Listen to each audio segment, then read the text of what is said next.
এই ক্ষেত্ৰত আমাৰ এডমিনিষ্ট্ৰেশ্যনে পুৰা সজাগ আছে। ইতিমধ্যে আমাৰ এডমিনিষ্ট্ৰেশ্যনৰ ফালৰ পৰা ষ্টেপ লোৱা হৈছে, পক্সো এক্ট লগোৱা হৈছে, তাক এৰি দিয়া নহয়। আৰু এইটো আমাৰ অসমৰ মুখ্যমন্ত্ৰী ডক্টৰ হিমন্ত বিশ্ব শৰ্মা ইতিমধ্যে এছেম্বলিত কি কৈছে আপোনালোকে শুনিছে, কিন্তু বহুতে এইটো বিৰোধিতা কৰে।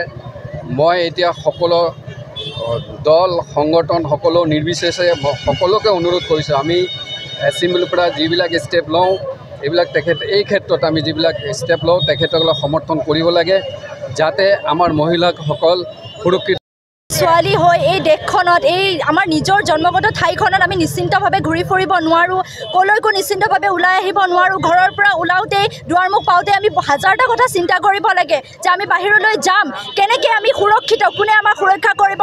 আমি এজন ল'ৰাৰ হেৰি কৰি আমাৰ নিজৰ দাদা থাকে, নিজৰ দেউতা, তেখেতৰ আমি হেৰি বিচাৰি আমি ইয়ালৈ আহোঁ। যদি ল'ৰাসকলে আমাক এনেকৈ কৰে বা কিবা কৰে, যিগৰাকী মাতৃৰ পৰা তেখেতে পৃথিৱী দেখিছে, ল'ৰাসকলে পৃথিৱী দেখিছে, সেইগৰাকী মাতৃ এগৰাকী নাৰী আপোনালোকে নাভাবিব যে অকল ছোৱালীক আপোনালোকে ৰেপ কৰিছে, মানে অসন্মানিত কৰিছে, একো কৰিছে, তেনেকুৱা নহয়। আপোনালোকৰ নিজৰ মা এগৰাকী নাৰী, তেখেতকো আপোনালোকে অসন্মানিত কৰিছে।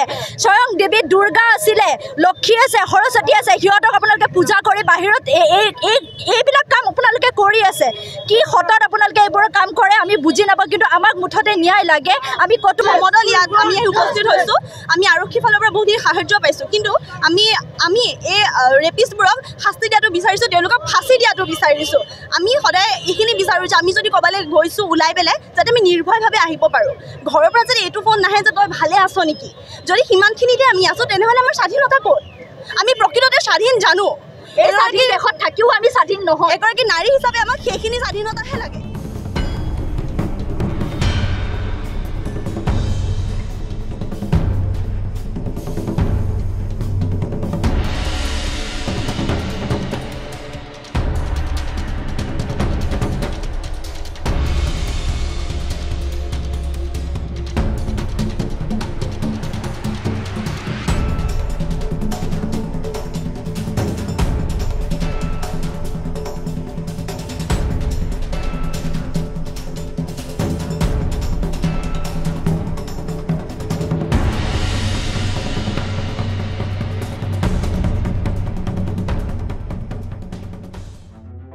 নিউজ 12 অসম নৰ্থ ইষ্ট, যাত্ৰা আমাৰ অবিৰত, সংকল্প অপ্ৰতিৰোধ্য।